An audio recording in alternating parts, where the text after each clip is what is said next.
Testing, testing, testing. This is English channel. Testing, testing, testing, testing. Testing, testing. 今、英語喋ってますので、いかがでしょうか。喋ってもらいますね。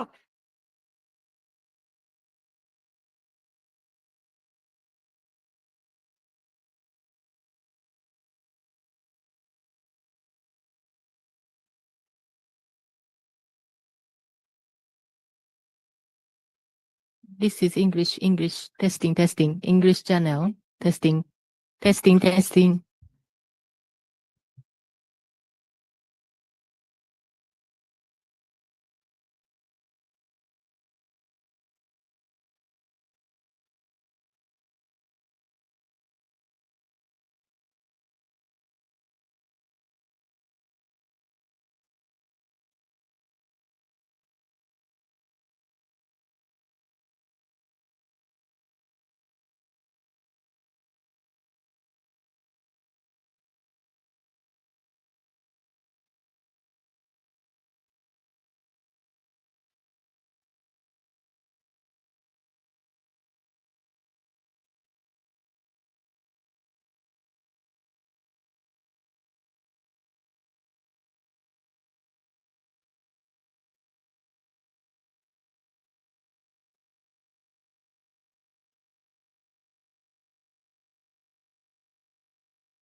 Testing, testing, testing, testing, testing. English, English. Testing, testing, testing, testing, testing.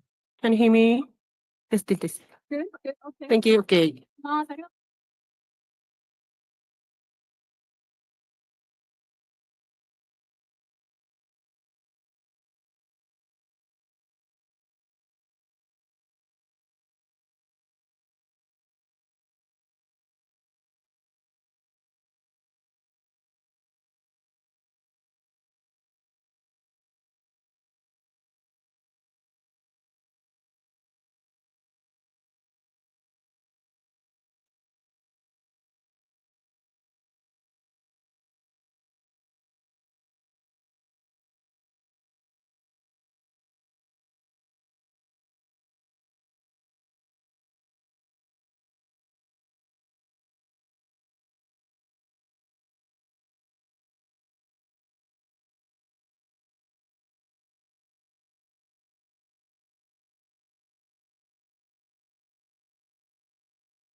disasters or conflicts destroy livelihoods, losses of income and job opportunities would persist for years. This deepens on the cycle of poverty and fuels social instability. By securing timely, decent employment, however, employment opportunities, however, people can rebuild their lives independently and communities can strengthen their resilience. That's number one. Second, job creation is essential for securing human resources necessary for disaster risk reduction. Continuous investment coupled with the development of skilled workforce is vital for effective DRR measures. Creating jobs through infrastructure investment while harnessing the vast potential of Africa's young population constitutes a preventive investment, mitigating future disaster damage. In addition, the infrastructure investment then necessitates subsequent and constant maintenance works on it. This, in turn, fosters the accumulation of knowledge and expertise, which is also applicable to potential disaster recovery and reconstruction. And thirdly, human-centered approach to recovery generates sustainability. Beyond physical reconstruction, ensuring equal access to job opportunities, improving working conditions, and further developing social protection system lay the foundation for a disaster-resilient society. As shown in the Sendai framework for disaster risk reduction, multi-stakeholder participation is essential, and we should never forget to integrate the perspectives of vulnerable groups, including women and children. In this connection, Japan appreciates UNDRR's approaches as exemplified by its Sendai Gender Action Plan. Japan has been working closely with African countries through the TICAD process, and for more than 3 decades, Japan has been an enthusiastic advocate of the concepts of African ownership and partnership with the international community. Some of the priority areas in which we have collaborated with African countries are climate change, disaster risk reduction, investment in people, and high-quality growth, and the development of resilient infrastructure. Given the increasing intensity and frequency of disasters on the African continent, exacerbated by climate change, Japan has been collaborating with international organizations to support capacity buildings and enhance disaster resilience of societies. For example, with a view to ensuring multi-stakeholder participation, Japan appreciates and has supported the ILO's unique approach through the Employment Intensive Investment Program, what is called EIIP. The EIIP integrates job creation, disaster risk reduction, infrastructure development, and sustainable community development under one umbrella. By funding ILO projects in countries such as Ethiopia, Gambia, and others, many cases, job creation for young populations through infrastructure development, Japan is working closely with the organization to contribute to enhance capacity building in this indispensable field. Most of these projects were managed by Japanese ILO staffs, and for some of them, a Japanese NGO has also been engaged. We have a pleasure to refer to the NGO CORE, whose projects managed for Africa, Ms. Yuka Iwamura, is with us today as a panelist here. CORE is a remarkable Japanese NGO that uses Japanese Dono technology for labor-intensive road construction, working in communities all over the world. The collaborations with the NGO have ensured the practical application of Japanese expertise on the ground. To give you another example, we have contributed more than 700,000 in 2022-23 to a project in southern Madagascar, including the region where Mr. Suja Lahimal, today's panelist, has served as the governor. The project delivered positive impacts on drought-affected communities by creating employment opportunities through green works, including irrigation canals and environmentally sound roads. This provided immediate income for the most vulnerable, and the accompanying technical training empowered communities to maintain their own green infrastructure, thereby enhancing their resilience to climate change.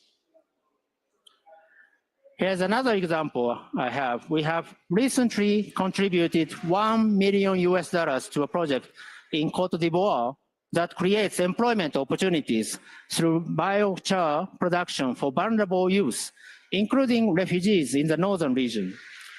This initiative, in partnership with Olam Agri, a company also funded by Japanese, includes a young training program on green technology as well. Ms. Joshia Nyamiang from Olam Agri will be addressing us later today, I hear. We'd like to emphasize that for the success of these projects, Japanese experiences are also leveraged, reinforcing economic, environmental, and social impact in the region. In closing, we are convinced that thanks to the contribution of the ILO, as well as UNDRR, this event will serve as a platform for Japan to share its knowledge in DRR, fostering the co-creation of solutions to global challenges, including climate change, together with African nations. We are confident that our collaboration will make a tangible contribution to Africa's sustainable development and growth. I thank you so much.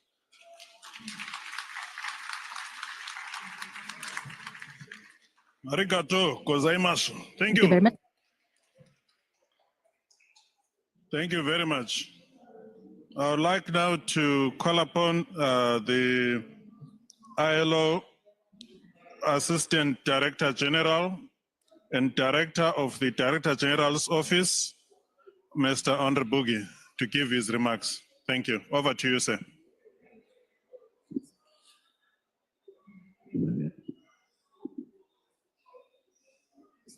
Dr. Kishore,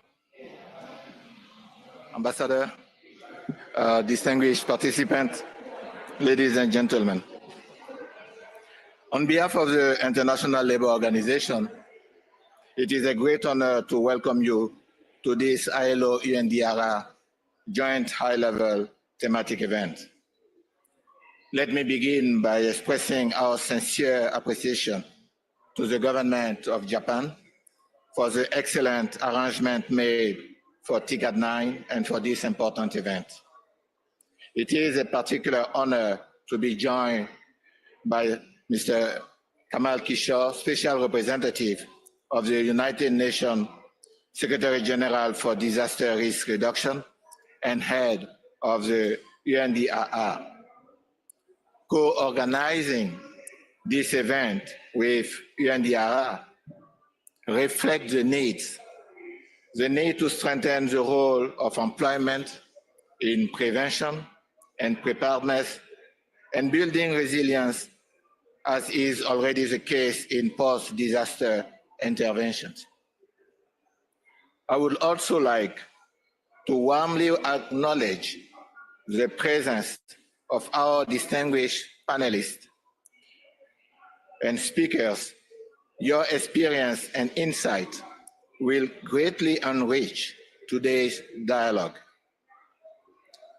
Ladies and gentlemen, Africa is facing a multitude of interconnected crises, from conflict to the growing frequency and intensity of climate-related disaster. These crises strain already limited resources, displace people, and intensify tensions. Women and vulnerable populations, including youth, refugees, and formal workers, bear the brunt. If left unaddressed, these challenges risk deepening poverty and fueling further instability.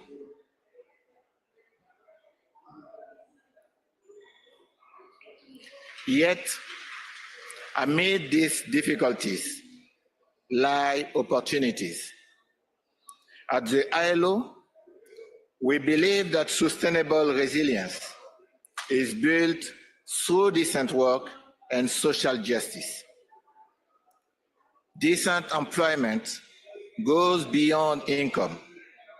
It means fair conditions, right at work, social protection, and meaningful social dialogue, ensuring inclusion for all. To move forward, we must address the root causes of vulnerability while strengthening disaster management. Post-disaster recovery often creates jobs through reconstruction, but real, lasting resilience requires going further. It means building inclusive labor market, investing in local capacity, and ensuring long-term development outcomes, which cannot be tackled by short-term cash for work. Ladies and gentlemen, the ILO is committed to right-based employment-centered approaches that respond to these interconnected challenges. In 2019, Mozambique faced two devastating cyclones. Over 2 million people were affected, with critical infrastructure destroyed. With the support of the government of Japan, the ILO implemented an employment-intensive investment project aligned with the Yokohama Declaration 2019 and G20 principles on quality infrastructure. Over 7,400 days of employment were created to rehabilitate rural roads, utilizing local resource-based technologies and strengthening resilience against future shocks. Through this, workers gain new skills and improve employability. National institutions and local contractors receive training and sustainable roadworks approaches to connect agricultural areas, communities, and essential services. This clearly shows how employment creation, local labor market development, and comprehensive disaster resilience can be realized simultaneously. In May this year, Ethiopia hosted the 20th ILO Regional Conference for Labor-Based Practitioners. Over 2,000 participants from 53 countries, including 25 African ministers, reaffirmed their commitment to employment-intensive approaches. The adoption of ministerial and practitioner declarations reflects a united call to place decent work at the heart of resilience strategies. Ladies and gentlemen, social and environmental challenges are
to go back to the experience and as well as the project that we've been benefiting from, I'd like to mention one, which is the employment intensive investment program from which we've been benefiting from. I'm not sure whether or not I was very satisfying with my answer, but I'd be glad to be much more elaborated because we don't have that much time. Thank you. Thank you. Thank you very much, Soja, for those examples, how you dealt with challenges in southern Madagascar with support of international organizations such as ILO, the support of government of Japan. I think you are also echoing what our colleague from ILO talked about, employment in intensive investment. When we make investment, we make sure that it generates resilient employment at scale. That's a cornerstone of resilience as well. With that, now let me turn to Josia Nyamien Epse Kualabali. You are a corporate responsibility and sustainability manager. You are an agronomist specializing in agroeconomics with more than 15 years of experience leading sustainable cotton initiative. You've managed climate resilience certified projects that have supported more than 20,000 smallholder farmers. You bring to this a lens of gender equity as well in rural communities in Côte d'Ivoire. So you have very interesting profile because on one hand, you're working with the smallholders at the local level. You work at the with the private sector at a aggregate level, and you are promoting corporate social responsibility. So my question to you is, there are barriers to investing in resilient livelihoods. There is short-termism in the way investments are made. So how can we overcome some of these barriers? How do we encourage private sector to do more to invest in resilient livelihoods and decent work? And how can we use disaster risk reduction as a theme which unites?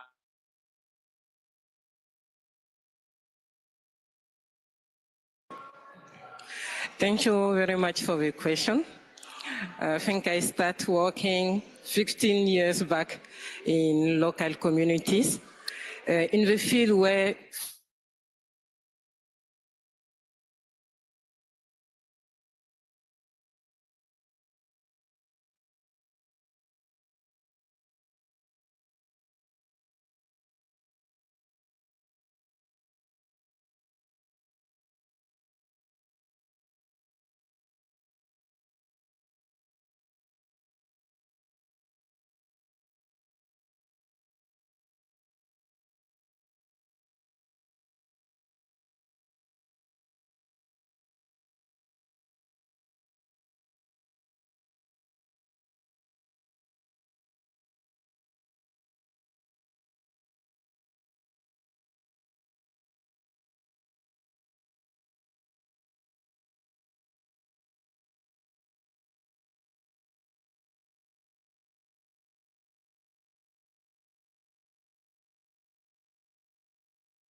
stock, but also other kind of waste like maize, the waste from the production of maize.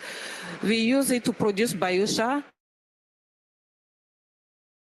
It retains water in the case when we have some dry season. They were ready for sowing, because we have to notice that 100% of the production is red fed. So when we have so long dry season, you can see the impact on the income, on the revenue, but also on what they use to support the family. So with the biochar, we can also secrete, it's a kind of sink for carbon sequestration. Just with 1 ton of biochar, you can secrete just until 1 ton of gas emissions. So we train farmers, we support them, we try to find the best way to be more resilient to climate change. But with supporting this kind of farmer, we also support the economy, because we even if we can help them, we also support our own economy as a private sector. So I think invest in climate change resilience is not only like a social investment, but it's also an economic investment. So it's why I think supporting all initiatives to be more resilient faced to climate change is important for the private sector, not only for communities. Thank you very much. Those were very inspiring examples, how you can invest in carbon sequestration, but also generate revenue out of it. Your point that, it's not just expenditure, it's also a good investment which has returns. So I think that's the kind of imagination we need, where we don't see this only as sort of expenditure, but also an investment, which ultimately leads to more profitable business, as well as sustainable and more resilient livelihoods. So thank you very much for that. With that, now let me turn to Yuka Iwamura. She's an international development professional. She is in charge of projects in Africa, particularly a project called Community Road Empowerment. She has worked for 14 years in development projects across Africa, has served with the embassies of Japan in Uganda and Nigeria. She has academic grounding in poverty and development, and now she has led course community-based infrastructure projects across Africa. So my question for you is how do we ensure that the investments that are made in infrastructure at the community level, they lead to sustainable, inclusive, and more resilient livelihoods and jobs? You have worked in context that bridge humanitarian action and long-term development with exposure to multiple risks, not just natural hazards, but also other complex risks as well. So what is the role of development practitioners, particularly the non-governmental organizations? What could be your role in supporting disaster risk reduction, resilient recovery, particularly when it comes to resilient livelihoods and decent jobs? Thank you so much, Mr. Kamal. Yeah, my name is Yuka Yamura. I'm a project manager for CORE, Community Road Empowerment. In Japanese, we are called Michibushi Invito. I hope some people in the audience know about our organization. So we are a Japanese international NGO established in 2007, and we have been implementing a lot of community-based projects in Africa. So I'm based in Africa most of the time. So last 14 years, I had been in Africa, and it was my long time dream to work in Africa. So it's really honored to be here, and I'm so glad to share my experience here. So as you know, CORE is an engineering NGO, so we have some technologies in the civil engineering field. Yeah, so we do a lot of social infrastructure development, like construction of roads. You know, like in Africa, people are struggling to get the access to social amenities, like hospitals, schools, you know, the markets. So we want to change, or we want to trigger the change. Yeah, so like we transfer skills to community people, especially the, you know, like youth, widows, maybe displaced people, refugees. Yeah, so we do like cash for work training. So 1 or 2 months, we impart skills in terms of, you know, like imparting skills in road maintenance using our trademark Dono technology as referred by our ambassador, Dono technology, Dono is a Japanese word. It's meaning the gunny bags. So we use gunny bags for the sub-base of the road.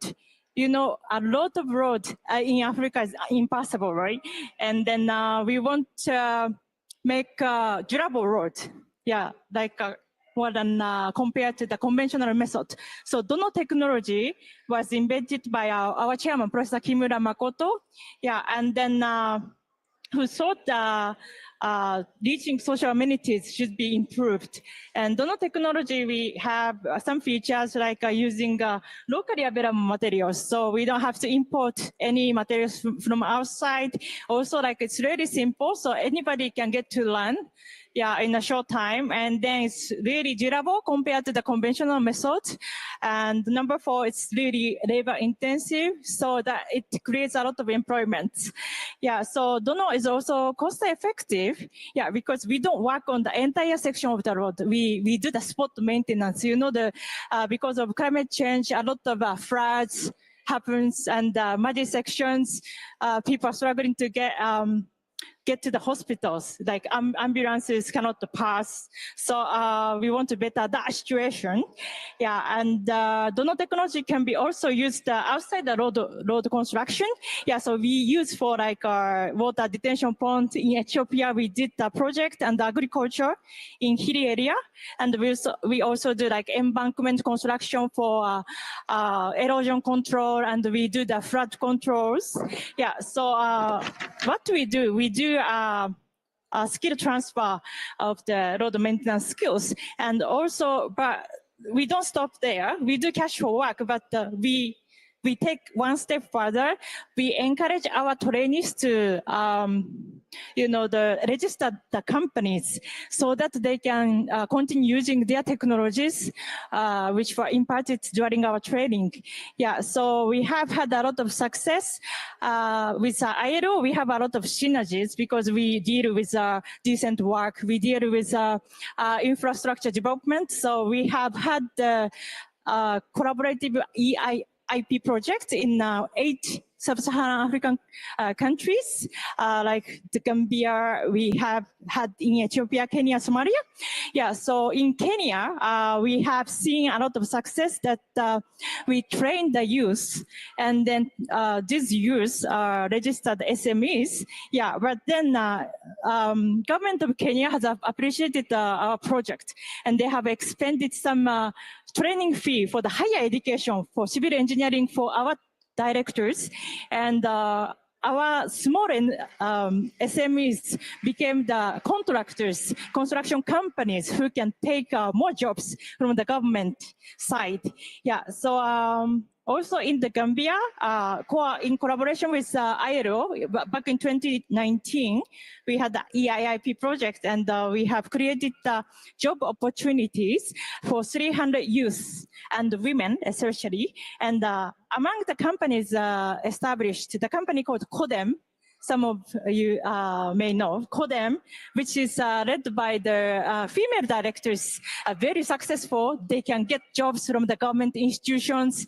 So it's a great story and a great achievement. Yeah, so our organization is quite happy when we see our contribution in creating long-term employment opportunities and see our youth transformed in their lives. Thank you so much. Thank you very much. Those were very interesting examples. You know, you really showed that if the infrastructure is planned in an inclusive way, if the projects are employment intensive, when we look at things like using locally available materials, you know, when we make them resilient, it all contributes to resilient livelihoods. It creates new opportunities. You know, you talked about how youth that you trained started their own enterprises. So very, very inspiring examples. I think we have another 10 minutes. So maybe I'll have a follow-up question with you, from you, which is the issue of displacement. You know, there are many instances where disasters are displaced people, not just in Africa, but other parts of the world as well, particularly when there is consecutive years of drought.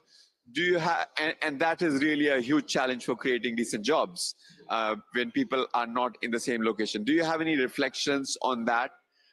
And above all, can all of you give me a 1-minute summary of what is your top line message on how we can invest in resilient jobs and decent work, resilient livelihoods and decent jobs to make communities more resilient to impacts of disasters and any other shocks?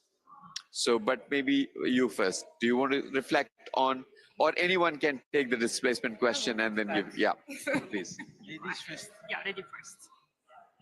Yes, I want to start with the project we are working on with ILO in Côte d'Ivoire. Is a very good example on how to take with climate change as an opportunity.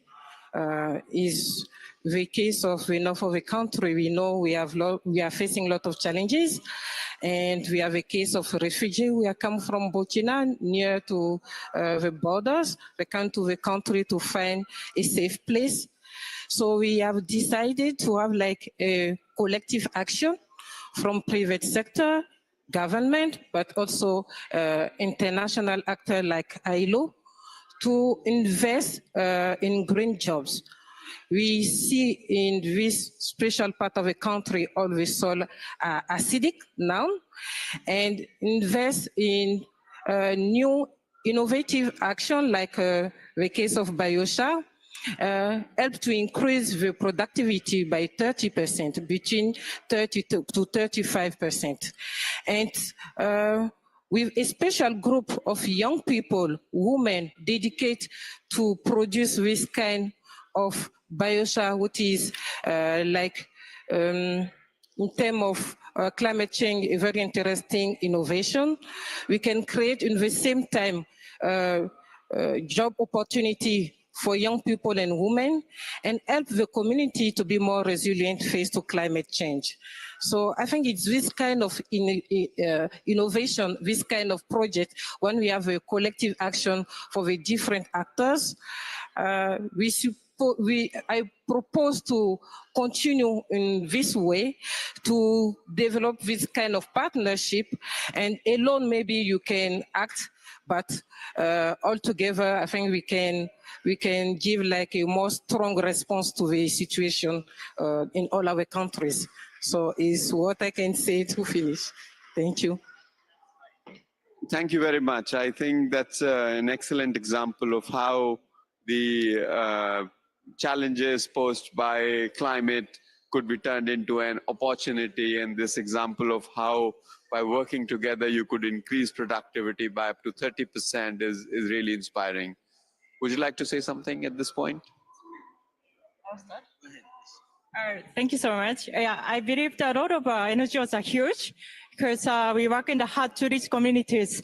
So when the call for proposal comes, we sit down as a team and we try to deal with the hottest issue and most problematic issue in the communities. And we select, we are flexible, because we can select the beneficiaries we work with. And our organization doesn't work for the community, but we try to work with the community together. Yeah, because resilience at the end of the day is not depending on our organization activity, but for them, they have to continue doing this activity after the exit of the project. So also we take, as Joshua mentioned, yeah, we take a multi-stakeholder approach. We involve a lot of actors like national government, county government, local government, yeah, and maybe job providers who will give our youth the job after closing the project. Yeah, so involvement of local authorities, in my opinion, was really key in success for the long term, because they are the one who could replicate and upscale our project. Yeah, so although our project duration is really short, like mostly 1 year, but we make sure that we put the monitoring system in place. We do the exit plan so that they can be sustainable in the long run. Yeah, thank you. Yeah. Thank you very much, Mr. Kamal. Since you asked a message once more, I'd like to give a brief geography about Madagascar, which is divided into 6 provinces, 24 regions. And when we talk about the region, the most challenging to govern and the most vulnerable in terms of climate change inducement, I think the region that I've been governing is the what you call the most vulnerable, and it's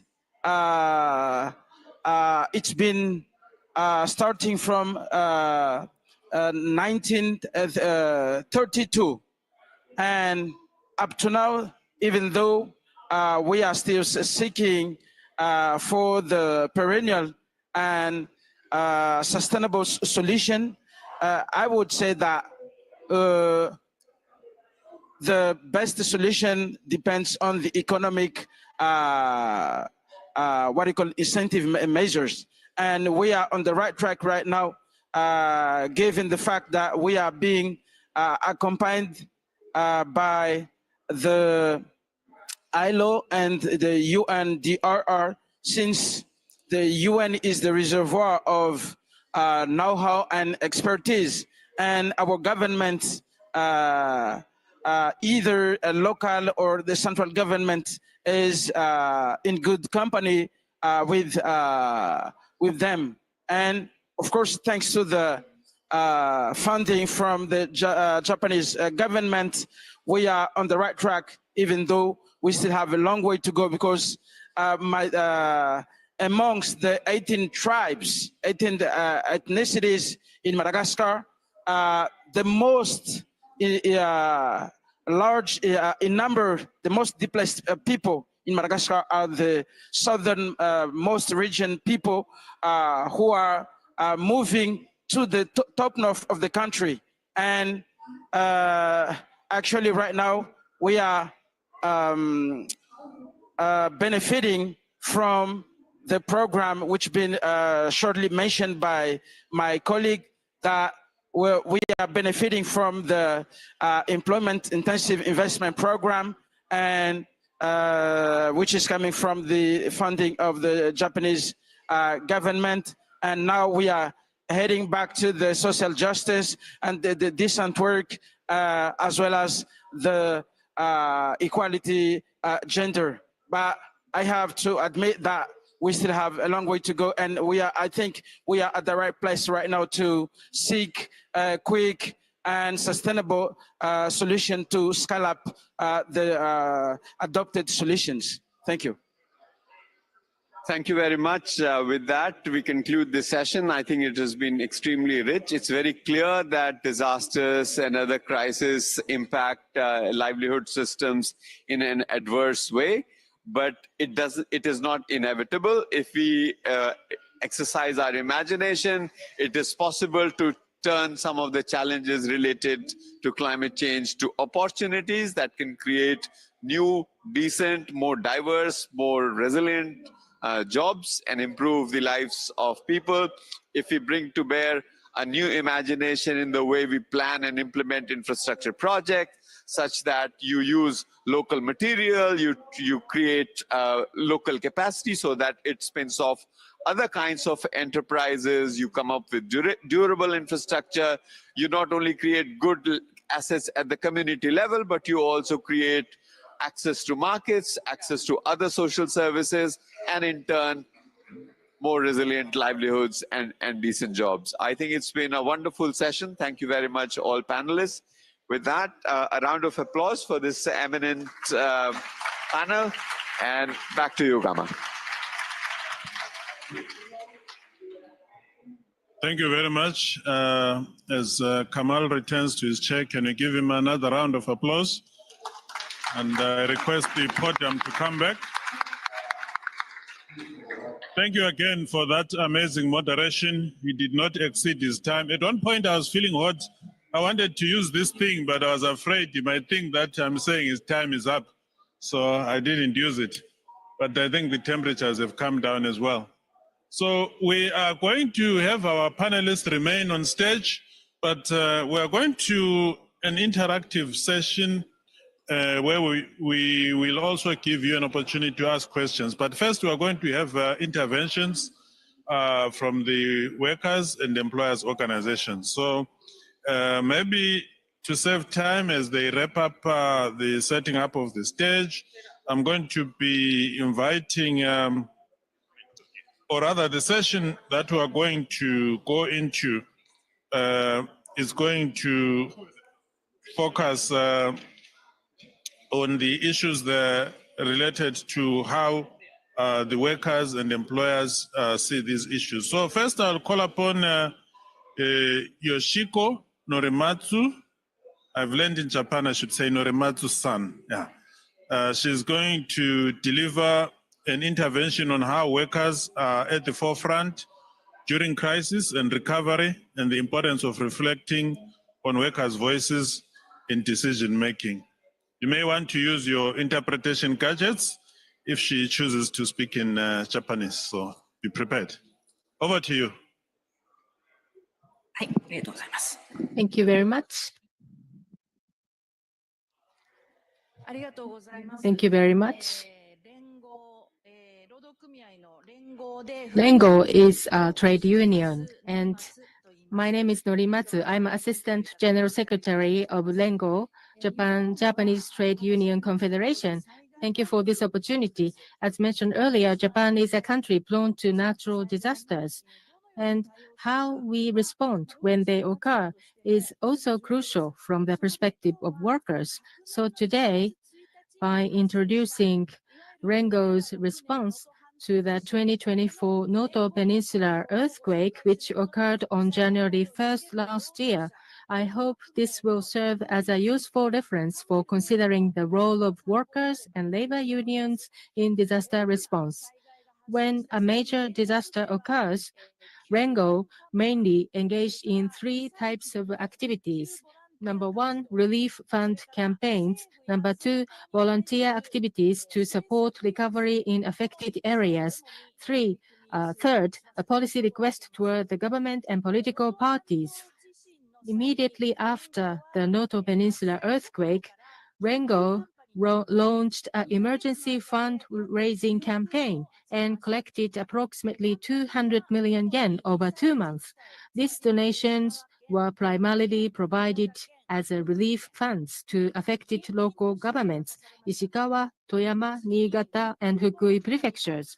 And regarding the recovery volunteer activities, I would like to emphasize that Rengo did not carry these volunteer activities out alone. And based on lessons learned from the 1995 Great Hanshin Awaji earthquake, Japan now has a system where local social welfare councils in affected areas establish volunteer centers after a disaster. These volunteer centers coordinate and match between people who wish to volunteer and those who need assistance. And Rengo's volunteer groups also work through these volunteer centers. In times of disaster, public support from the government is essential. But at the same time, citizens, including Rengo, engage in mutual aid through volunteer work while urging the government to provide public support. Although social welfare councils, which operate volunteer centers, are private organizations, they serve as the primary entities responsible for local welfare and work in collaboration with local governments. Following the Noto Peninsula earthquake, approximately 3,000 Rengo Union members from across the country participated in volunteer activities during 4 months. Rengo's volunteer work is characterized by dispatching of a certain number of volunteers on a continuous basis. Individual volunteers tend to concentrate on weekends.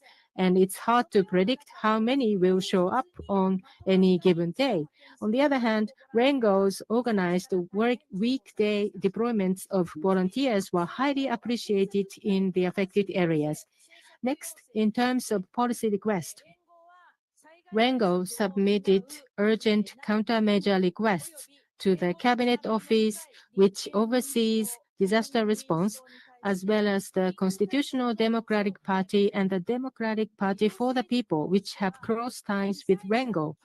The request covered not only the rescue of disaster victims and the restoration of lifelines, but also short-term emergency employment and labor measures, such as the reinforcement of occupational safety and health in recovery work and thorough implementation of special unemployment benefits under employment insurance for those forced to take leave or temporarily lose their jobs due to the disaster. Workers play vital roles, not only during a disaster, but also in the recovery phase. Therefore, support to protect their livelihood and employment is essential to ensure that they can engage in these activities with peace of mind. Additionally, Rengo called for support for women and children who often face vulnerable situations in disaster-affected areas. From immediately after the earthquake, Rengo received reports such as there is a shortage of menstrual products for women and there are no consultation services for children suffering psychological trauma. In response, Rengo urged not only the national government and political parties, but also local governments in affected areas to ensure the safety of women and children in shelters and other facilities. Given that incidents of sexual violence have occurred in shelters during past disasters, Rengo also collaborated with medical professionals to provide emergency contraceptives via delivery services so that female victims wouldn't be forced into unwanted pregnancies. Why is Rengo able to carry out such activities? It is because social dialogue functions in Japan, and the government, labor, management all recognize the importance of reflecting workers' voices into policy discussions and decision-making processes. This recognition exists not only at the national level, but at the prefecture and municipal levels. The regular dialogue between Rengo's local organizations and local governments enabled swift responses in times of disaster. In closing, I would like to emphasize that for strengthening resilience, it is a key to integrate workers and labor unions into the framework of social dialogue. This concludes my comment. Thank you very much for your attention. Thank you. Most appreciated. We have heard from the, if you can stay on stage, or maybe we'll sort the chair, another chair for now. Let's proceed with the program. We are now going to hear from Emiko Nakasawa, who will be representing the employers and is the Senior Advisor, Labor Legislation Bureau, Kate Anren, which represents which means the Japan Business Federation. And she will deliver an intervention on the private sector's role in building resilience, how Kate Anren and its members assess the impacts of climate change, Kate Anren's engagement with African employers organizations, and any suggestions for African policymakers, international partners on mainstreaming recent work into disaster risk management and resilience building efforts. Over to you. Thank you. Thank you, Moderator, for a kind introduction. Distinguished panelists and speakers, ladies and gentlemen, on behalf of Kate Anren, the Japan Business Federation, I am honored to share perspective on how the private sector can strengthen resilience and reduce disaster risk. In Japan, we have learned, often through painful experiences, that disasters are not exceptional events, but they are part of the continuum of daily life. This reality shapes how business prepare, respond, and innovate. From the perspective of companies, three elements are central. The first is preparedness in normal times. Through business continuity planning, BCP, BCP is a roadmap for major emergencies. It identifies critical functions, set recovery targets, prepare backup for facilities and supply chains, and ensure every employee knows their role. In short, BCP protects people, keep operation running, and enable faster recovery. Second is swift and coordinated response during disasters. First and foremost, protecting the lives of employees and communities. Life comes first. Beyond that, ensuring continuity or rapid restoration of core business functions and mobilizing corporate resources for recovery, including voluntary contributions and activities. In short, protect lives, keep going, and help society recovery. The third is harnessing innovation, using ICT, AI, and resilient design to anticipate risks, strengthen early warning, and create solutions that combine sustainability with disaster prevention. Innovation saves lives, broadens outreach, and drives resilience.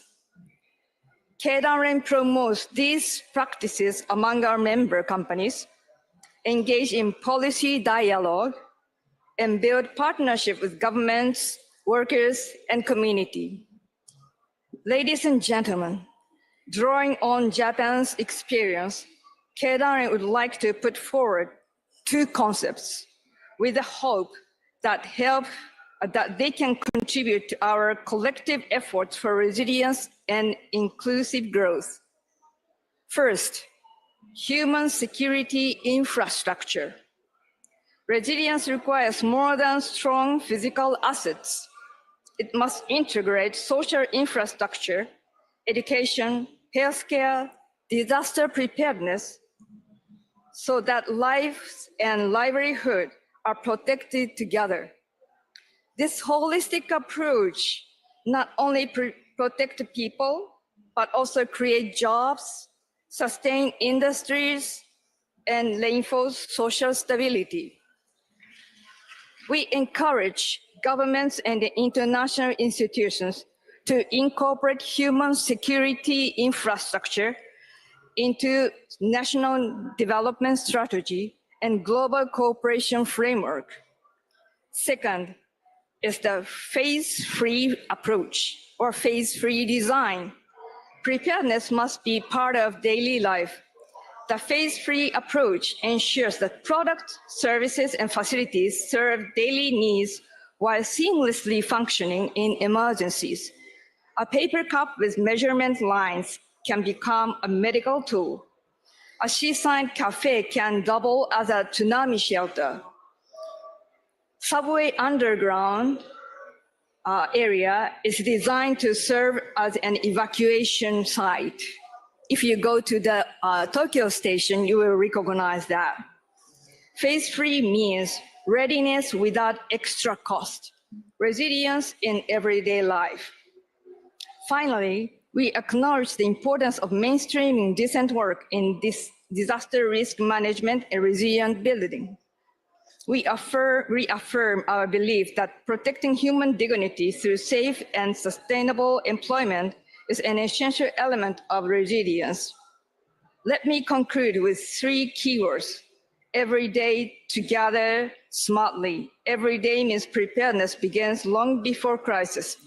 Together, resilience is built on trust and collaboration.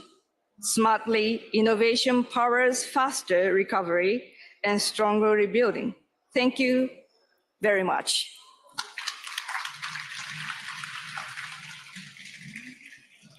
Thank you.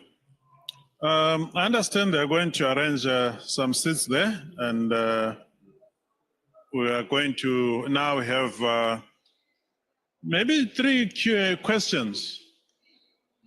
And I request those who want to ask questions, please be concise. Don't give another speech, just a concise question.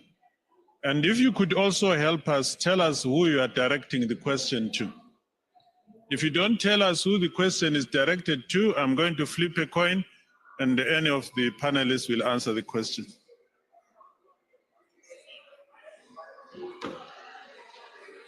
No, I'm kidding, they will volunteer, but I don't want to put my panelists under pressure. I'm kidding, I'm not going to toss any coin. But can we see, we'll check the first three hands that come up. If anyone has a question, don't be shy. We want those questions. Okay, there's one question, you are noted.